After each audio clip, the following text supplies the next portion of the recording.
Hello, everyone. We're here on MGR Unplugged, recording our new episode on a Thursday. And we have a variety of topics today, so I want to get started as soon as possible. But before that, I'd like to remind everyone that last week I had a very cool interview with Bjorn Benson. He's a young artist and a very talented kid. And the interview actually had quite a few downloads, and if you haven't listened to it, you should definitely go to mgrunplugged.com and find it. It should be at the top of the list, and it's a very good interview. It's amazing how thorough this kid is as far as his line of thinking, what he does. He's only 19 years old, and he's really good as far as his philosophy of life and what he tries to reflect in his painting. So I definitely recommend that you check it out if you didn't so far. And without further ado, let's get started with today's podcast. I have David with me joining again, and we have a few topics. We're going to discuss Disney, we're going to discuss Amazon, a little bit of hotels, some booking and hospitality and travel, Shopify, and pretty much everything else that we can get to without making this podcast too long. So welcome, David. Hello. That's it? Hello? Come on. Wake up a little bit. Well, do you want to start with Shopify? Yeah, we can start. Actually, yeah, I think Shopify is probably the best topic to start with. So they announced semi-quietly, I guess. I'm not sure if I they wouldn't say it was quietly. Well, but they didn't give a whole lot of details Right, as far as what it is. So go ahead and tell us exactly what the announcement was. So we have a little bit of an inside scoop on the Shopify Fulfillment Network news, I guess you could say. So they didn't do it quietly as far as the announcement goes. They announced it at Shopify Unite, which is their conference. I think that was like a little, almost 2 months ago now, month and a half. And I will actually write an article about that on our blog, on the MGR blog. I actually they made some good announcements there beyond this particular one. But go ahead and right. They made other announcements, like some of the the other thing I was interested in. I'm curious to see how it works because I've seen other attempts at it. Was the AR stuff with the phone? Cool part. Yeah. I think it definitely has potential, but there's been other companies who have tried that too with AR products, and it's never really worked. So I'm curious to see if they can get it to work. It looks like it's a little bit browser dependent too. So yeah, but the main thing is getting it to work on mobile. So if they have it on Safari and Chrome, which are the two biggest, then it works. And it also works it works best for certain products that you need to see like a 360 view of the product. So for other things, may not be. I've seen tests like with a pair of shoes, or the more common is like furniture, so you can see it in your house. That's cool. But I've seen one with art as well, where you can put art on the wall and see how it would look. Yeah, like a simulation. Yeah. But we'll see how it goes. I've seen a lot of attempts at it. We'll see if Shopify can finally be the ones that actually bring it to fruition. But anyways, on the Shopify Fulfillment Network, basically, I had a discussion with one of our clients who is a Shopify seller, and they were in talks with Shopify, with the Shopify rep, on some of the details of the Shopify network. And then after I got that kind of scoop, I started doing a little more digging, contacted a few other people, and I was able to talk to a Shopify rep myself. And basically, it looks like Shopify's fulfillment might actually be even cheaper than Amazon FBA. Again, this is just kind of early rumors, a little bit of speculation. I don't want to promise anything, but from what I've seen, there's going to be a couple key differences between Shopify's fulfillment network and Amazon's. Shopify's fulfillment network, for those who don't know, it's going to provide 2-day free shipping if you use their network, so that if you have a Shopify store, it's only US, by the way, to start. I don't know what their international expansion plans are, but for now, it's just going to be the US. It's basically so that, just like with Amazon Prime, people are used to 2-day free shipping. If you use the fulfillment network, then you're going to be able to offer 2-day free shipping. But as far as the pricing, from what I've seen, the pricing actually seems to be at the same level as Amazon FBA, and in some cases actually cheaper. But the key difference is Amazon charges on a per unit basis. Shopify looks like they might be charging on a per order basis. So if you have something that people buy 3 units of, instead of having, if you have let's say you have a $3 FBA fee on Amazon, they're going to charge you $9, times 3 for each unit, even if it's one order. Shopify would only charge you the $3. It wouldn't be times let me ask you, per unit. For that per unit, is that you buy the same item, like three things or three units of the same item, or is it 3 picks? Like you go to a warehouse and they had to pick 3 different items from the 3 different shops, and I believe it's just per order. Per order, so regardless of whether the order includes 5 different items, so they need to go to different. That's what I've heard, but again, I don't want to. Right. But this is all basically. But if that's true, preliminary information, it could be significantly cheaper, or at least at the same level. And really, the two biggest advantages that Amazon has over Shopify sellers is, one, obviously Amazon has a ton of customers, so you get more exposure on Amazon. But 2 is the fulfillment. Amazon has the best fulfillment. They even have 1-day shipping now for free. So that's the thing that's most difficult for individual e-commerce sellers to compete with. And even larger e-commerce brands still have a hard time competing with that level of fulfillment. And obviously that's why Shopify is investing heavily into this, because they see the opportunity. But does that mean that Shopify will have their own warehouse distribution centers? Yeah, so they're going to have their own warehouses, and they're also working with other third-party logistics companies. 3PLs is what they call them. And but you won't have to deal with. It's kind of like if you're a company who has a warehouse or owns multiple warehouses, you can basically apply, and then if Shopify accepts you, I assume you'll have to integrate some type of system to make it all work with Shopify's backend. But once those warehouses will apply, and then they'll be added into the network. So it's not like Amazon builds all of their own warehouses. And they own them too, right? Right, which has its pros and its cons. But Shopify is taking a more distributed approach, and I think it could work. It's going to allow them to scale much more rapidly, obviously, because they don't have to basically create all their warehouses from scratch. They're utilizing existing ones. But really, the advantage is, I don't think Amazon is going to be too worried about losing people, but I think many companies maybe... Basically, I think the biggest thing that Amazon has is they have many more customer convenience advantages than the average e-commerce site is able to provide. But if they're able to close that gap, and obviously you have much higher margins on your own site than you do when you sell on Amazon and give them a cut of everything, and you don't have to spend, when you get all the first-party data, there's a lot of advantages, obviously, to selling on your own site. So if you're able to close that customer convenience gap, which Shopify is trying to do, I wouldn't be surprised if you see a lot of sellers focus less on Amazon and focus more on Shopify. But do you think, obviously, Amazon is a universal online retailer that everybody can use, and Shopify is more of a platform. So there are people online that sell via Shopify, other people use WooCommerce or BigCommerce or many other different shopping cart platforms that are out there. And those companies may also at the same time be selling on Amazon. So Shopify has a small portion of right. Of I'm not saying retailer. People are going to be leaving Amazon. I just think that maybe, because one thing is ad dollars, right? That's a big thing. Amazon's trying to grow their ad revenue. But if a lot of people who are selling both on Amazon and on their own sites say, it's actually more cost effective to us to spend money on Facebook ads or Google ads for our own site, because then we capture that data, so we have the customer forever, right? That's the biggest disadvantage. Forget about the cut. Amazon takes a cut, but obviously any platform you use is going to take a cut.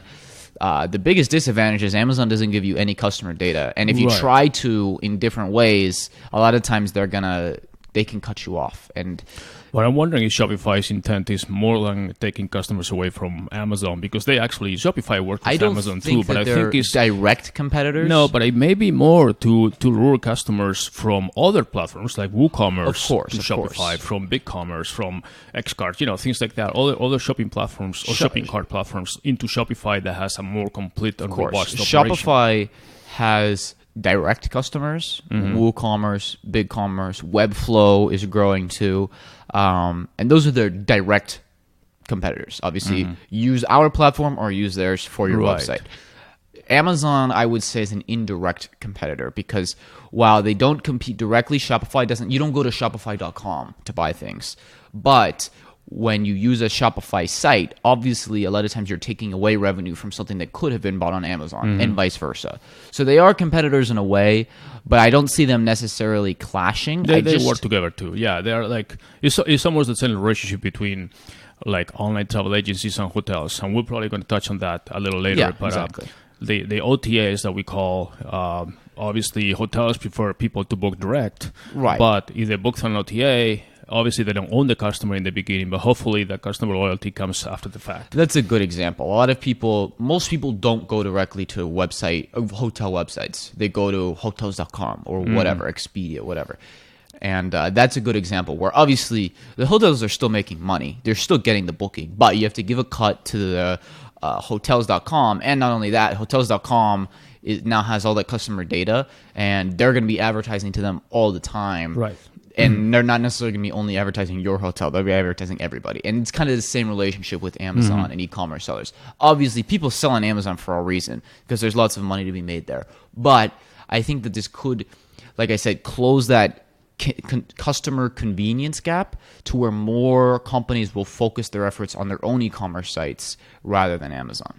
So we'll see how it goes. What any timeline for this to be rolled out? I mean, I know they said only North America to start with, but yeah, they said hopefully by the end of this year. So obviously, is that going to be by invitation, or how do customers or Shopify? Yeah, users... you have to apply if you're a seller, if a Shopify seller, and you have to meet certain requirements. It's not super high, but I believe if you're doing less than like 6 figures a year, you probably won't be able to. So small shops probably won't be eligible yet.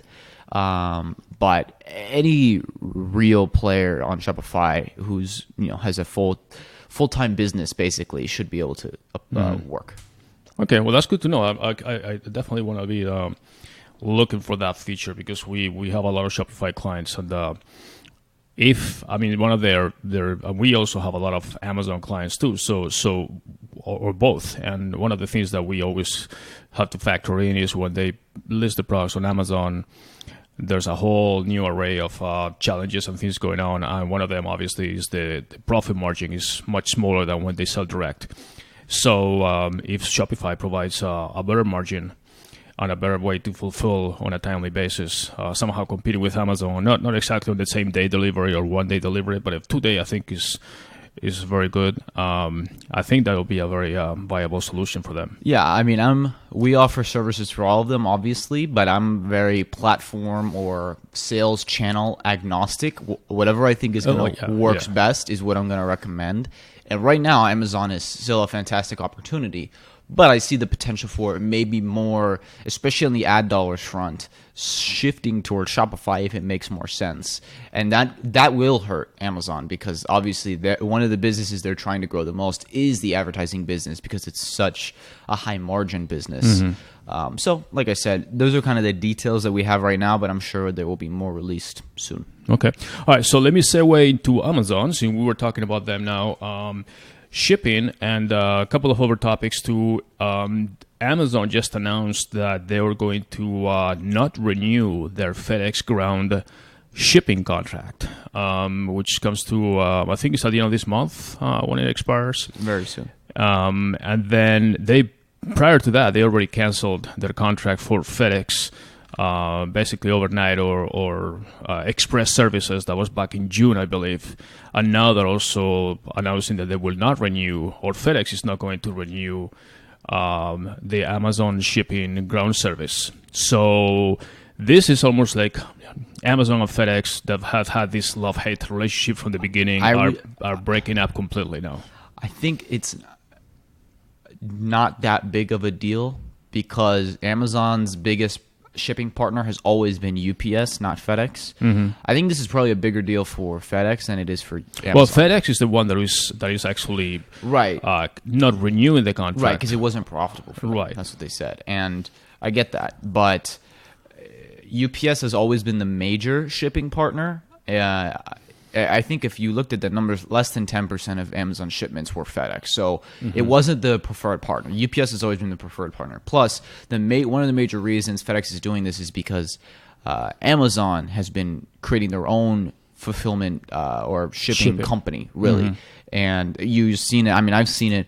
Amazon trucks delivering to our house. The last mile is definitely Amazon. Right. It's more on the long distance, like ground. But even now, Amazon has, in the past couple of years, has bought hundreds of planes for Prime Air. They're having their own fleet. Right. So they're just any way that they can gain more control of the customer experience. Exactly, control. That's what they want. They want to control the whole aspect of the shipping process from the e-commerce process from even inventory. I mean, they're starting to create their own brands and everything that we discussed in previous podcasts. But now they're also controlling the whole shipping process and breaking ties, or basically not using FedEx anymore. They have UPS because they create this extremely beneficial contracts with UPS as far as being their official shipper. So obviously the rates that Amazon pays to UPS are much, much lower than whatever your company will pay.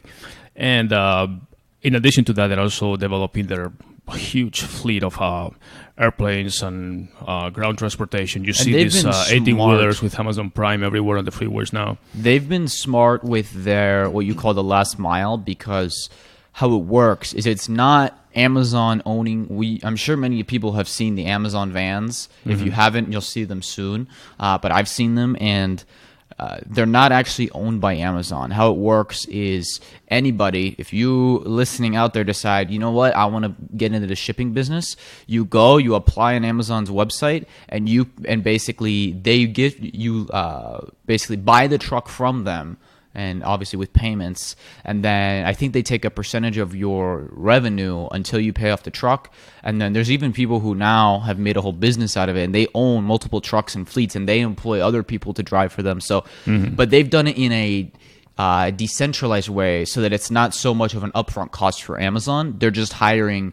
It's almost like a step up from an Uber driver, really. Like you can become a shipper. Right. And they do that especially in the markets where they can afford, or they can provide the same-day shipping or one-day shipping.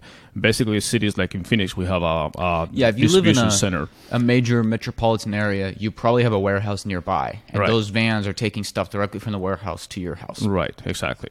And separate news on Amazon, we have also the... We've discussed this before, but they are becoming a little more strict as far as seller rules, I guess, as far as listing products. And I actually published an article on our website. You can go to mgragency.com or mgrconsultinggroup.com, one of the two, and look for basically the Amazon section of the blog. And there's different articles there, but the one that we just wrote is about titles and do's and don'ts for Amazon listings. And there's a lot of accounts that are now being suspended, banned. If you do a Google search for Amazon accounts suspended or banned, you'll have tons of articles there from people, from forums complaining. And it's just happening. I mean, Amazon is making everything much more strict now as far as the listings and the procedures and the style guide and everything. And so it's affecting a lot of sellers that just basically, without any bad intention, they just list their products and try to make it stand out from the rest with even stylistic changes like all caps and free and things like that. And then all of a sudden they get banned and they have no clue what happened.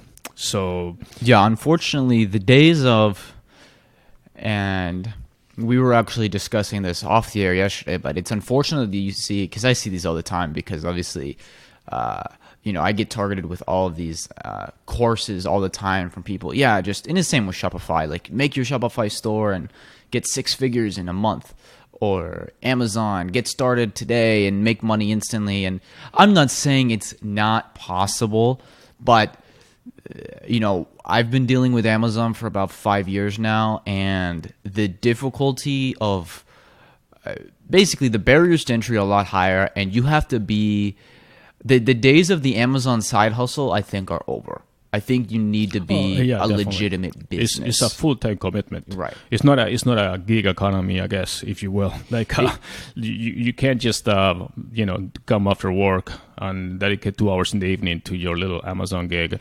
And it's not even just that; it's just the capital requirements. Right. Before it was for, basically the money that it costs you to get a small inventory run, and then a little bit of ad dollars maybe, and you're good to go, a few $1,000. But now, $2-3 grand is just not going to get you anywhere on Amazon. It's going to cost you a lot more, and that's just the way it is. Unfortunately, it's becoming more like kind of the traditional retail world where, if you want to get into Walmart or Costco, even for a test run, you're probably going to need 6 figures to get started, and obviously they have their own financing options and everything, but it's just kind of the reality of it. There was an arbitrage in the beginning, but now they have 2 million sellers and it's much more competitive. And because there's so many sellers, there's a few bad eggs, and unfortunately, when you have 2 million sellers, all it takes is 1% of them being bad, and that's 20,000 sellers that are bad.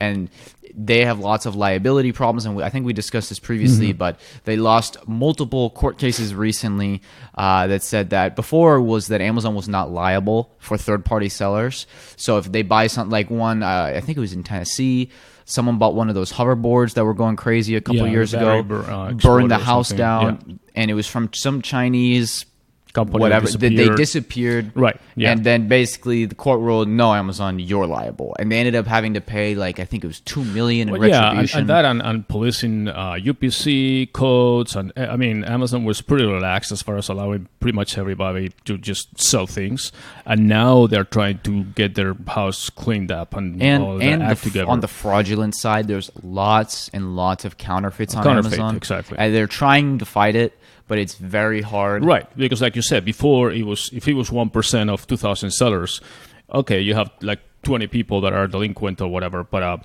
now they realize they have a lot of sellers that are, and they're going backwards retroactively, trying to catch those people, and they're also making it much more difficult for the new sellers that are more legit and they want to just apply, but they don't have all the information on how to do it, and then they just get banned right away and they don't know what to do. It's hard too on the counterfeit side because the people who are selling the counterfeits say, no, I'm the owner of this brand. And then the real owner of the brand says, no, I'm the owner. And now Amazon has to do an investigation to find out who's telling the truth.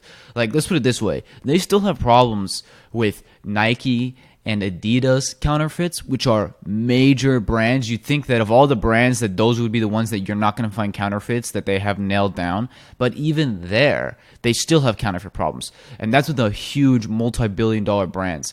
With average Joe, who just has, even if it's you have a very successful $10 million a year business on Amazon with your brand, that's very small in the scheme of things, and so you're very susceptible to fraud. And that's why they have lots of programs that they're trying to get better, but it is a bit of a wild west still. And the problem is that if you come up, let's forget about the Adidas and the Nikes that have enough legal power to fight their own situations. But you come up with a unique product and it's successful, and you start selling it, and you start making a decent profit, and you get good reviews and all that, and then all of a sudden somebody knocks it off and starts selling the same product using your name and everything, but it's obviously a much lesser quality because they did it on the following the cheap route. And all of a sudden, people that buy the product because it's been famous and all that, they start finding the quality being below expectations. They start leaving bad reviews, and you start wondering, what's going on? My product, why is it having bad reviews and negative comments and all the stuff? And then you realize that it's not really your product. Somebody knocked it off, and it's affecting your own account and your own revenues. Then they'll even undercut you on the price, win the buy box. Right. And then you're not getting any sales. And then you're done. And then you try to fight that until you find out. Because you can one take customer actually did that. This is a real case. I mean, well, actually, there are many real cases, but one customer was actually, or one seller was actually in that situation where they went from making a hefty profit and revenue from Amazon to basically going down to basically nothing. And their product was totally negative reviews, and they actually ended up ordering their product themselves, and they realized that they received a knocked off Chinese copy version that was real bad. And that's what happened. And then they had to fight with Amazon saying, hey, this is a knockoff. And then it took forever. They had to hire lawyers. You can go to court, but the problem is that I'm sure very many people are aware the judicial system is very slow. And expensive. So even if you go to court and 18 months later, which is I would consider short, but 18 months later you end up winning the case. That's 18 months of revenue that's gone. And so that's why Amazon realizes this, and they're getting better. They have more programs, but it's just a fact of the matter. And, again, that's one of the reasons why selling on Shopify has its advantages, right? Because no one's going to sell on your Shopify site. It's your site. Right. It's control. But obviously, Amazon, at the end of the day in the U.S., half of all e-commerce purchases go through them. So that's the power they have. And again, I don't want to be negative about Amazon. Amazon has a great opportunity. No, it's not. Just the barriers to entry and the obstacles in Amazon are greater than they used to be. Yeah. And it's not about negativity. It's about knowing the rules of the game. Reality. There's new rules in the game, and again, the process to become an approved seller is much more strict now with documentation, and which is good. It should have been like that from the beginning, and they probably wouldn't have these issues right now. But because they were like a pretty laid back and flexible before, now they're having to make it a little more challenging and more difficult, and then legit sellers are suffering that. But let me go to a next step. So let's say that you're a good seller, new account, you have a good product, everything is by the book, and then you apply to Amazon seller account and you have your product listing, and then you get banned for whatever reason, and you actually normally don't even know what it is. What are the options that a person like that has as far as trying to get their product available and for sale and approved and everything else?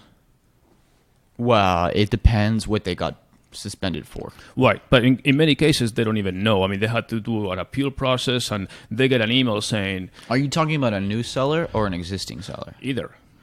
Well, it's different. I mean, new sellers, because we experience this a lot. We'll be working with people on their e-commerce Shopify sites, and then they'll move over. They'll say, okay, we're doing well here. We want to expand to Amazon. And then they run into a lot of problems just getting all the documentation correct to basically get on Amazon. So that's one thing. In those cases, a lot of times, they're just very detailed. The problem is that if you're trying to get registered, there's almost no support from Amazon. You are... What you mean register is for their brand registry? No, that's different. That's different. Amazon, there's so many different reasons that you can be suspended, but I'm talking about when you first try to just open your account on Amazon, it's much more difficult than it used to be. You had to have all your ducks in a row, because if you don't, you're going to get suspended. And there's common things, like a very basic thing. If you have a debit card on your account instead of a credit card, they'll ban you or suspend you. If you have incorrect, like if you put one address on your account, but then when you submit, a lot of times they ask for like a utility bill, and that utility bill has a different address or something, you'll get suspended. Like just little discrepancies can lead to you getting suspended. And on the existing seller side, if you've already gone through that process, but then you're selling and then for some reason you get suspended, it can be for a million different reasons. And a lot of times it's like if you get a few bad reviews on your seller profile and you're not meeting certain shipment expectations, or you screw up FBA shipments, you can get suspended for those. There's so many reasons why you can get suspended. So it's just a case-by-case basis. But and what about for existing accounts that all of a sudden get suspended? I mean, I know there's, we work with a few consulting partners or attorneys that are specializing in those cases, and they charge their own fees just because they know how to overcome those obstacles that for some companies that are making $5,000, $6,000, $7,000, $8,000 a day, to be suspended for some reason for 2-3 days is a significant damage to their revenue. So what happens to sellers that are used to making a certain amount of money and all of a sudden they get cut off with not much warning or not knowing what's going on? Again, there's a list of 50 or probably more reasons that people get suspended. It could be anything. It could be, like we were saying, people could report your account for anything. Like if you get reported or something, it could be a competitor. I mean, it happens sometimes where you get lots of bad reviews. A competitor says, oh my gosh, this product, like if you have a product with a battery and they say, oh my God, it exploded or whatever. And then Amazon shuts you down and investigates. And then their investigation takes a month. And in that time, you're screwed, even if the person lied. There's so many reasons. So it's just a case-by-case basis. I can't give a broad answer. But yeah, the appeals process, some things can be solved in a day or two, and some things take months. It really depends. And you deal with this more on a daily basis, but do you talk to humans anymore, or is it just basically sending emails back and forth, reviewing the status? How much of human interaction you have during the appeals process? If you just do the standard process, not much. You're just going through their basically appeals system, which is you fill out forms, submit it, say what happened, right? They have an appeal system. It says, what did you do wrong? What are you going to do to fix it? What are you going to do to make sure this doesn't happen again, type of thing. And then it's very, very, very difficult to get someone on the phone now. We used to have phone numbers that I used to call. I had them saved in my contacts. None of them work anymore. Even on Amazon, when you go to contact us for seller support, it's just really hard to get anyone on the phone. You basically have to know somebody at Amazon. And that's really the biggest trick, is if you actually know people at Amazon, that's the best way. But obviously a lot of sellers do not know people at Amazon. But that's what we found to be the best method, really. Okay, well, just to recap this topic, again, there will be an article with a few details on what to do when you are either you have an existing seller account, or you're trying to set up a new seller account. I have an article that is pretty specific about what to do, not to do with in each situation, and just basic stuff like David was mentioning, that don't use a debit card for your billing. Use a credit card, things like that are like you have a card that says Visa, you think it's a credit card, but it's actually a debit card, and then it's not accepted, things like that. So there's some basic do's and don'ts that there will be all listed on our article there, and you can always refer to it, and the article will be added to the show notes too when we edit this podcast. So I wanted to move on to the advertising world, also for e-commerce a little bit, not just advertising on Amazon, but advertising in general for e-commerce merchants, if you will, that are doing campaigns, whether they do it on Amazon or they do it outside of Amazon with their own channels. Like it could be social media, Facebook, Instagram, Twitter even. There's this kind of misconception that when you're selling, e-commerce things, that the budget could be very, very small, and you're expecting to get a lot of, sales and everything, a huge ROI. But that actually is not true. It's actually far from the truth these days. The budget commitment for a online store basically needs to be significant in proportion to the products that you're selling.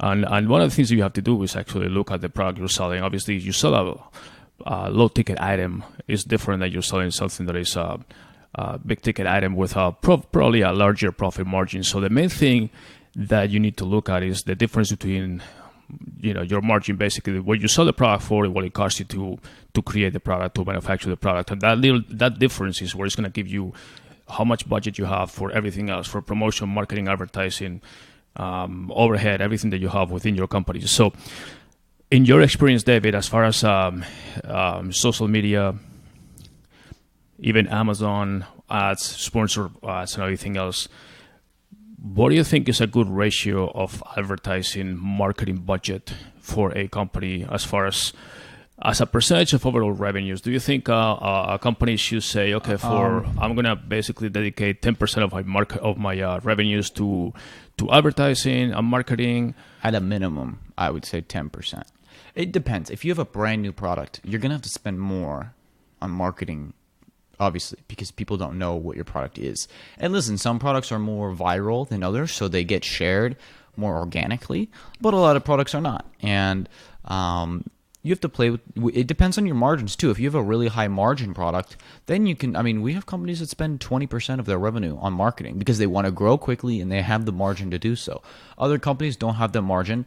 Obviously, you have to play with that. A lot of companies say, listen, we're just trying to grow as fast as we can. And so we're just going to spend as much on advertising as we can just to break even, and so that we can afford to keep buying more inventory without losing money. But we're going to try to max out those advertising dollars. And that can be definitely a good approach because then at some point you can slow down your advertising, and especially it depends on the product too. Is it a one-off purchase product or is it a recurring? If it's a recurring, which is kind of from what I'm seeing, more and more people are starting recurring businesses these days because that's the most profitable. Everybody wants to get that recurring income.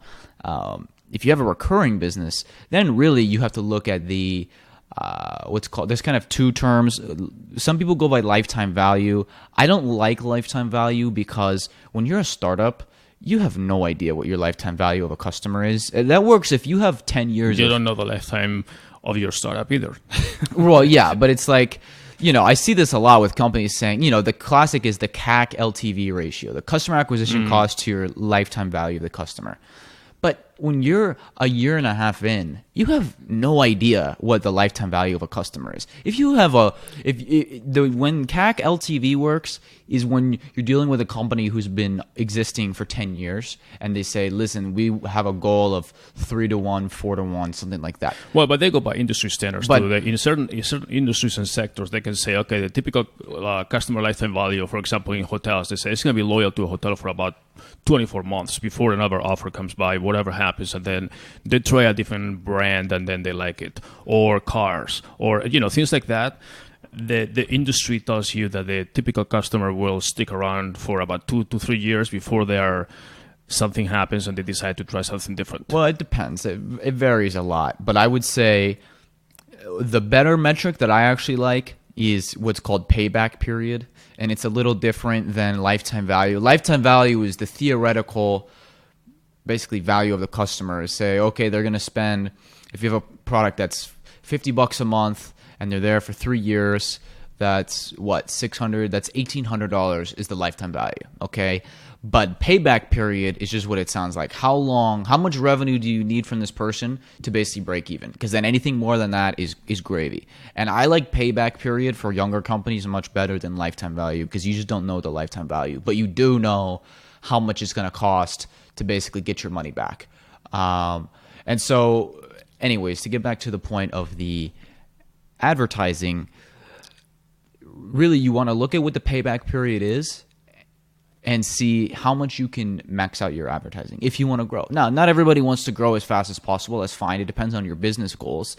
But if you're a company that's doing, you have a new product, you started it, and within your first 6 months, let's say you were able to reach $500,000 in sales, and you say, we have a really good product, people love it, great reviews, we're ready to go, and we want to go and be a $10 million company within 3 years.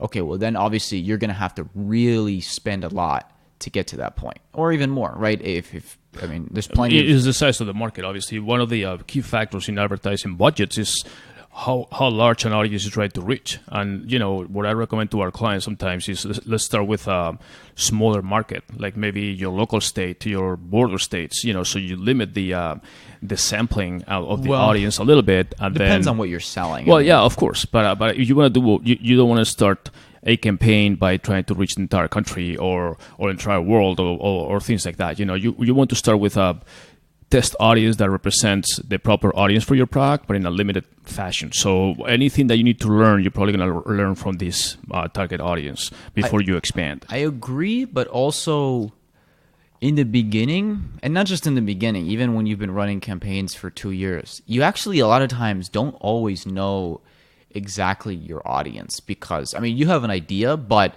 a lot of times there will be new audiences that you test and that you would never think would be customers for your product, but that audience converts really well. So I wouldn't, again, it depends on your budget. If you have a good budget to work with, then you can put a lot of your budget towards the people who you know for sure.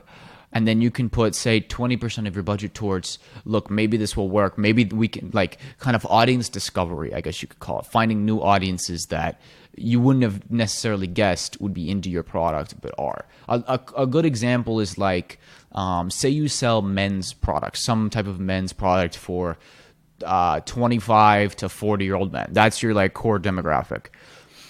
Now, you might not think advertising to 25 to 40-year-old women would work. But if you hit them with creative around, different holidays, saying perfect Father's Day gift, perfect birthday gift for the men, then those women, even though the product is not intended for them, they'll buy it as a gift. That's like the basic example. But like that, there's a lot of different examples. Right. I'm not talking much. Especially about the type of audience. I'm talking about the size of the audience. You can do exactly what you said. Target male, females, depending on the product. I mean, the girlfriend, wife, whatever, that wants to give something to her husband or boyfriend or something, that's fine. But you can do that by limiting your campaign to, let's say, 3-4 states versus going to the entire country. Because at the end of the day, you're starting a company, you don't have unlimited budget, and you don't want to spend, whether it's CPM or basically a cost per click, you don't want to spend all this money trying to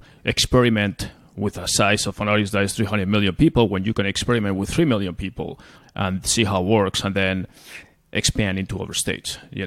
It's about the geography limit versus the but I don't know if type. Geography is necessarily the limit. Well, yeah, I mean, obviously, I would keep it to your country when you start. No, I understand, but the country, like in the example of the U.S., the country is a huge country, and if you have $1,000 a month, right, which but is you have basically customers everywhere. Well, I understand, but you have $1,000 a month, and that's your basic audience. Really, you have $33 a day. And if you have a typical cost per click campaign, if you're $1,000 hold on, hear me out. You have a typical cost per click campaign where you're going to pay $1.25 per click. That means that with your $33 a day, you basically have 20 people clicking on your app before it disappears. So I'd rather have those 20 people distributed through maybe 1 or 2 states that I can test, or even not even states, even major metro areas, than having 20 clicks in the entire country, where basically I'm not going to have the campaign grow enough within a state, because by the time one person clicks is gone, That's just basic. It depends on your product. It's very conditional. If you have a product that's, say, I don't know, like a duck caller, okay? You know what I'm talking about? No idea. A duck call where you blow the thing and it's a sound that gets ducks. Anyways. Okay, yeah, okay. It's like a hunting thing. Maybe in the South, that would work better than if I have that product. I'm not going to advertise to people in New York City. I understand that. That's a very niche product. But even if you have a new product, like a fashion product or something, or whatever type of product that is not specific for hunters of whatever, if you have a particular product, like a cleaning product or clothing product or fashion or this or that, you want to try it with a limited so if I have range. something that's like a high fashion product, I'm probably not going to advertise to rural areas. I would advertise to more metropolitan areas if it's like a high fashion thing. Of course. Because I'm not saying that people in rural areas don't wear high fashion, but it's more likely that they don't. So I'm not against geographic limiting. I'm just saying it's very conditional on what you're selling. Okay. Well, I have a different idea about that, but I think we're not communicating properly on the size of the audience. I agree with you. I just think the market size I'm not that saying you start with. You can't limit your audience size, but I don't think geographic is necessarily the best way to limit it. I think it's better to limit your audience size based on demographics and psychographics than geographic.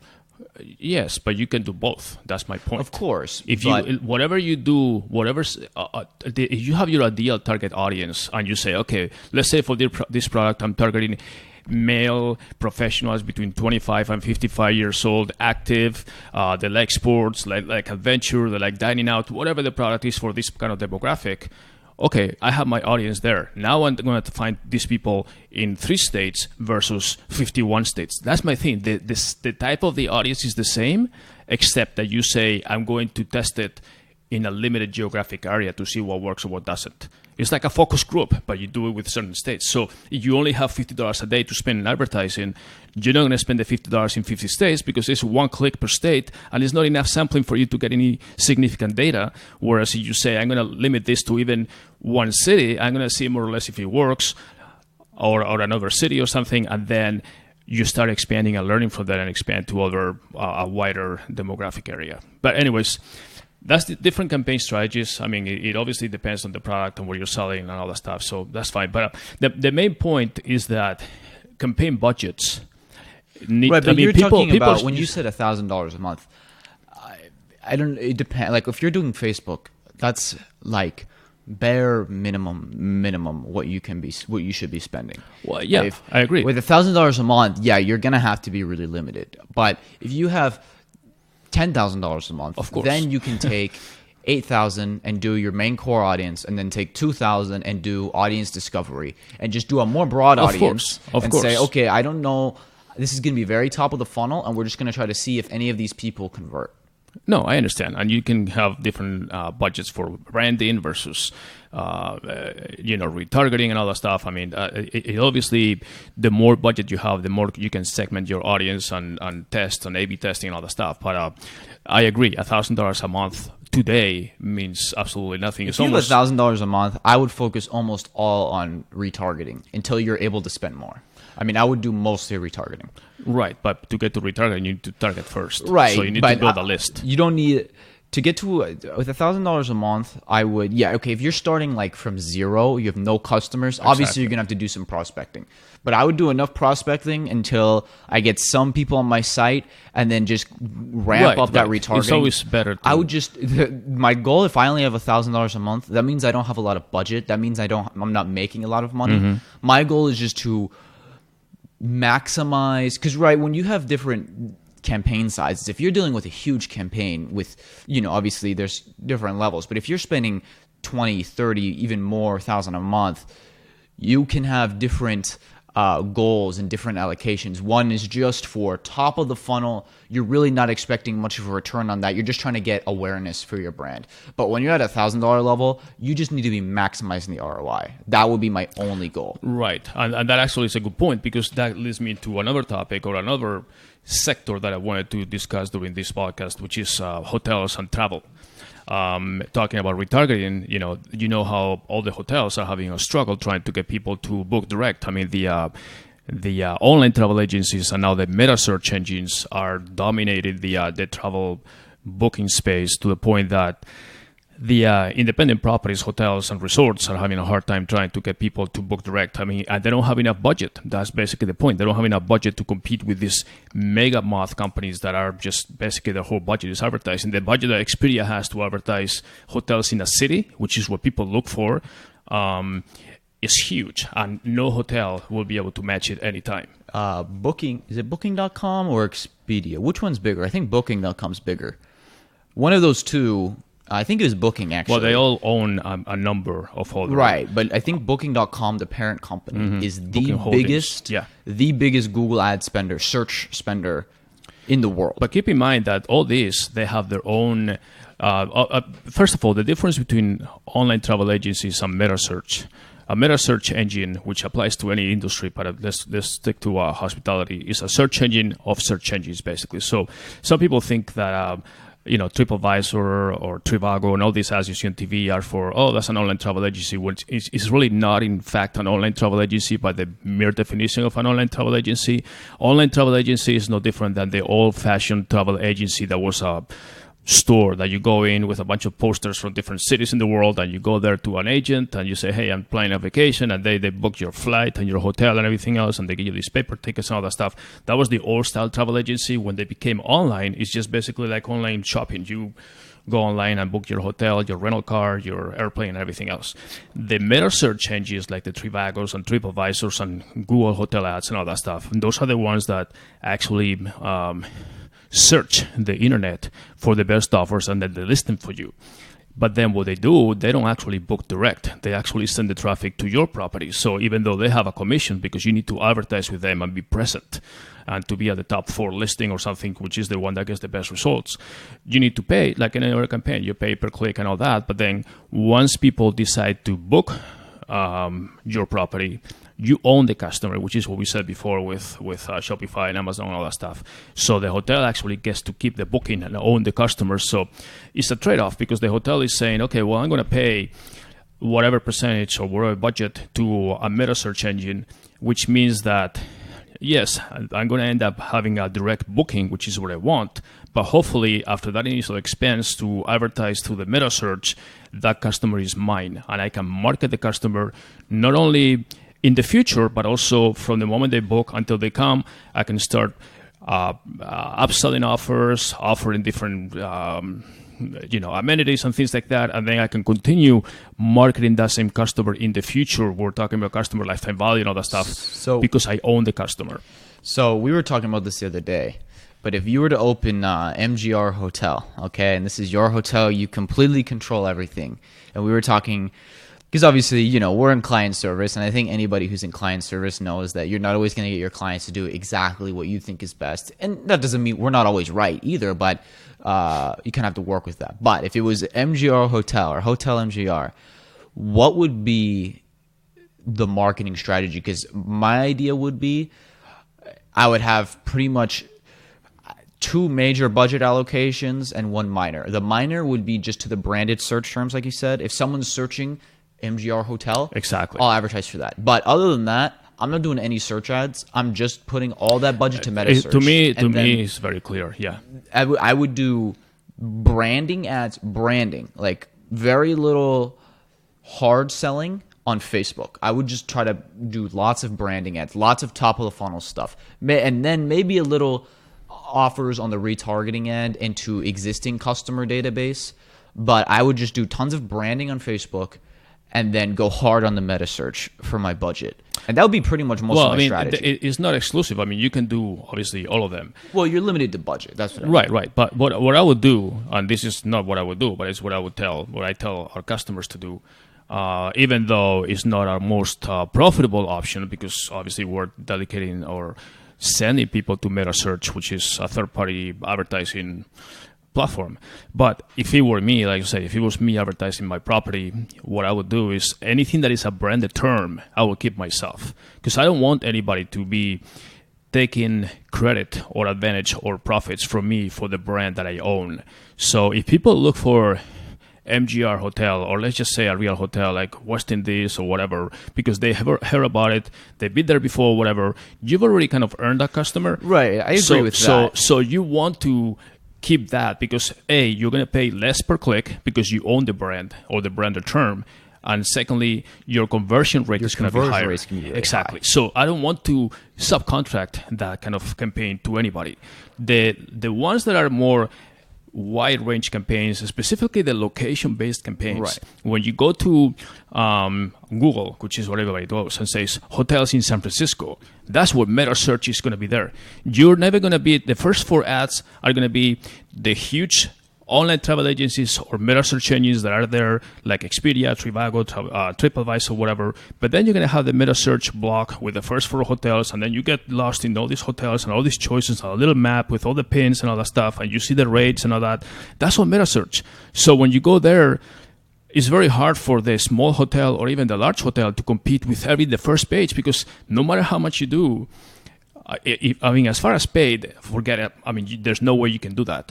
And if you go organic, you have like 4 or 5 spots in the first page, on the first page of results. Yeah, not to mention the Metasearch slot takes up a lot more space than your regular ads. So you're not even going to be visible. It's just the way the economy is going. Google is in the business of making money, and they're giving you this free real estate on a website, and they're going to make a lot of money. And if you have any questions about that, look at the last Google quarterly report where they made $36 billion advertising. That's what they do. They're not giving you prime real estate. They say, yeah, we'll list you, but it's going to be page 3. So if somebody's going to go all the way to page 3 to find some organic listing for some article, good luck. It's fine, all that stuff. But you need to pay to play.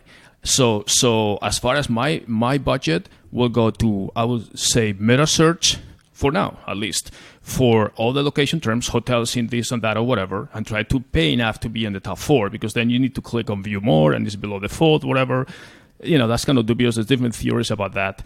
But definitely Metasearch for those terms, and then I will have my own branding campaign completely separate. That's for the intent, okay? That's for people that are looking for hotels in San Francisco, whatever.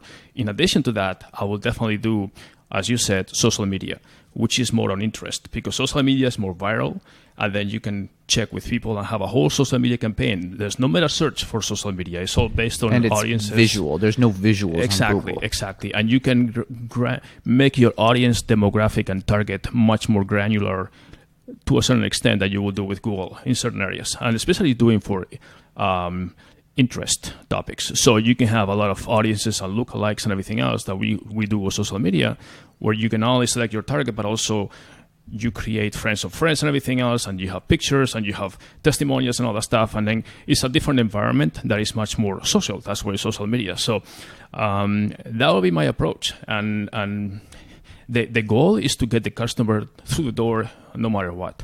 Because then it's up to the property to make sure that the customer keeps coming back. There's no substitute for customer service, customer experience, good stay, all that stuff. If you have a crappy hotel, no marketing is going to work. We're already assuming that the hotel experience is going to be good, that you're going to find it, that you're going to have a good stay, that the booking engine is working well. All those things that look like, plus. No, that's the very basic. If you have people that actually find your hotel versus the online travel agency or a Metasearch engine, and they go to your hotel and they decide to book direct, and then you have a crappy booking engine that is too slow, that is not mobile responsive, you don't promote your loyalty plan, which is basically the incentives that people look for when they're going to book there, so they come back again, all that stuff. You need to do all that so you earn the customer for the next time, because whatever money you spend in the first time for the first booking, then more likely you're not going to have to spend it the second time. The customer will just come to you.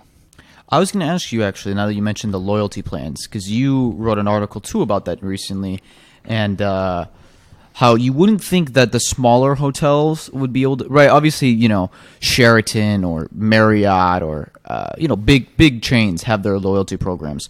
But even small hotels, when they make their own loyalty programs, they seem to be working really well. What did you kind of find on that? Yeah, I mean, everybody's used to getting something for nothing. All the credit cards, as you know, is the most lucrative business out there. And all the credit cards give you double points, triple points, 20,000 points just for signing up, transfer your balance, whatever, because they know that they can give away that incentive in the beginning, and then they're going to leave you, or you're going to stay with them for at least 12 months, 18 months. They have all the studies. So they say, even if we give them 12,000 points, which in dollar money becomes maybe, $100 or $150 or whatever the exchange per point is, they know that they're going to make that money because you're going to use that card or that hotel or that car or whatever down the road. So the loyalty programs are it's a good magnet or a hook to get the customer engaged for a while until another loyalty program comes. So right, but definitely the thing is that you can capture their data with the loyalty program. Right. That's the biggest advantage. You offer them free parking and Wi-Fi or something like that, and then which really the cost to you is nothing. But you're at least now you have that data. You can send them emails. You can take their customer data, target them on Facebook, display ads. There's tons of studies about this. Some people can search online or whatever. But the biggest incentive. The biggest reason why people like to join loyalty programs is not because they get, it's because they get free this or free that, but the biggest thing is because of upgrades. Like you go to an airline and you fly coach or whatever, and then you have a loyalty program and you're not going to have enough miles or whatever. Normally you're the average citizen that travels maybe 3-4 times a year, visit family, whatever.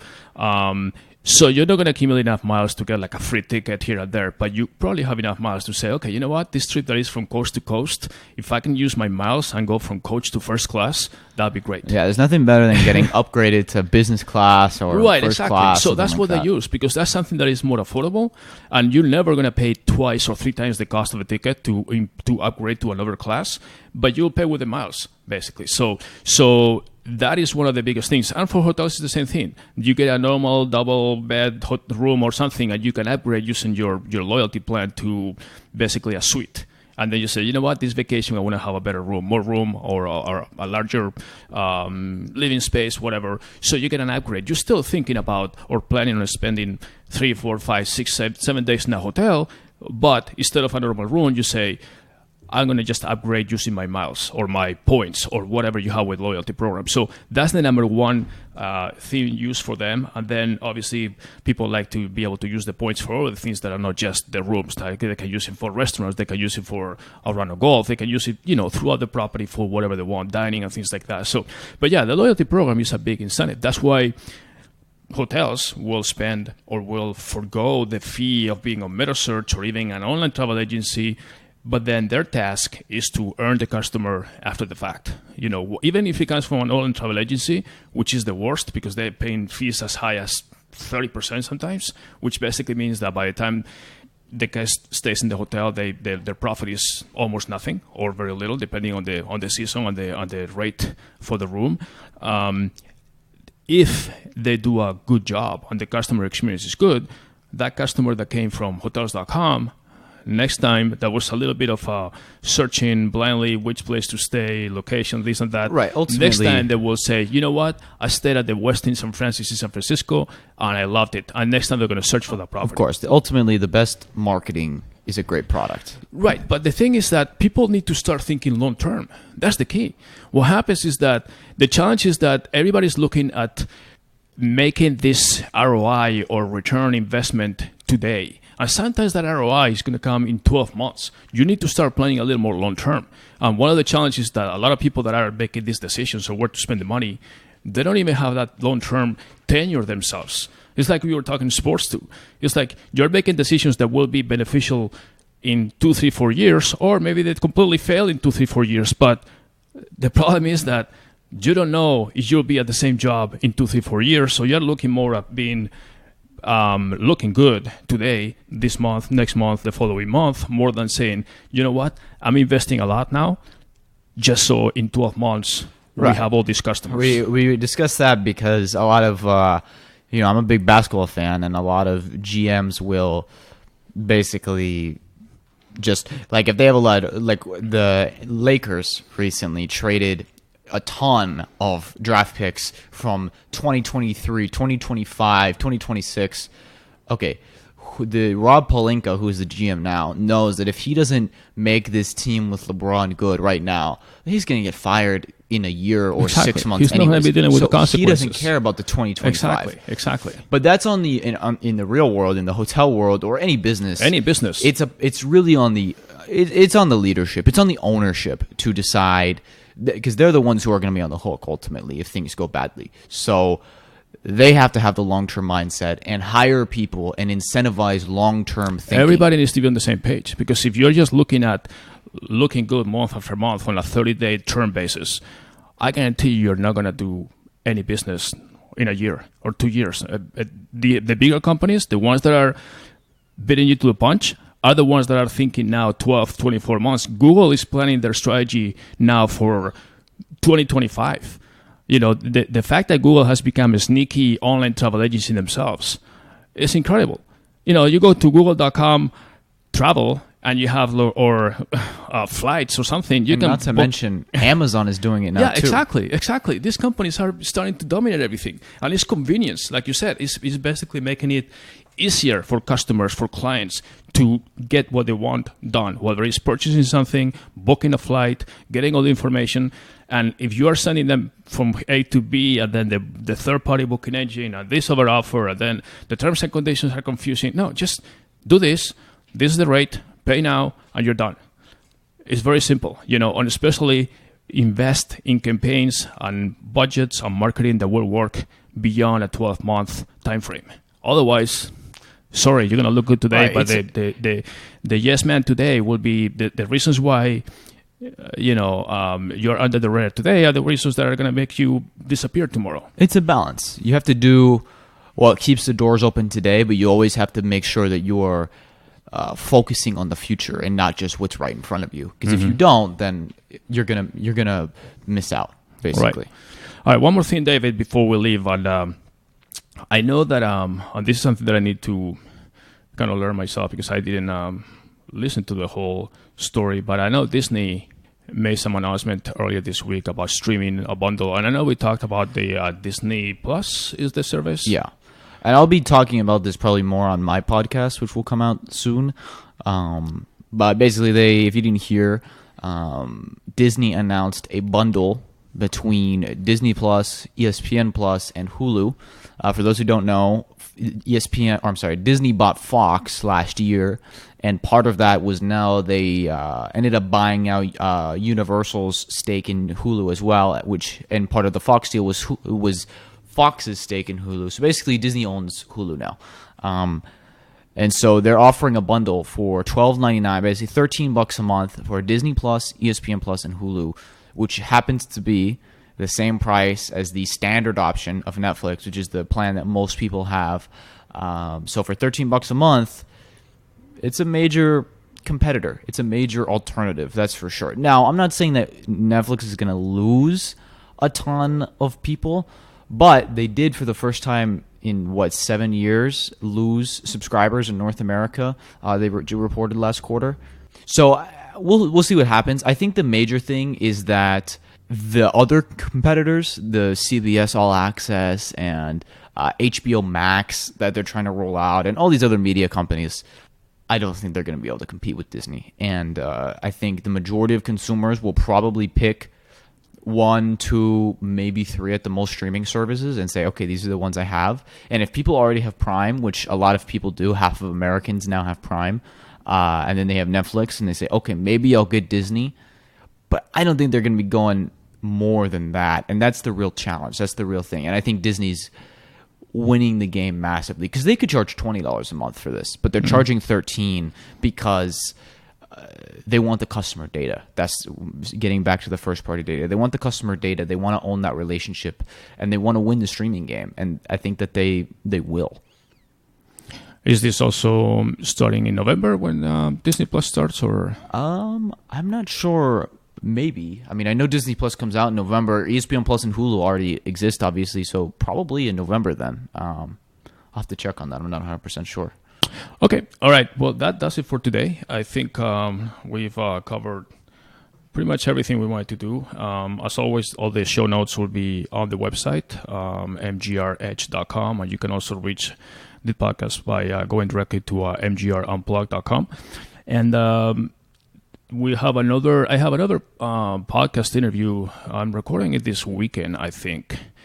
But I need to confirm it. But that will be airing next week. And it's supposed to be very entertaining as well, similar to the one that I did last week with Bjorn. So hopefully you can listen to that one too. This one will be available pretty soon as well, probably by the weekend. So until then, have a great day, weekend, and we'll talk soon. Thank you.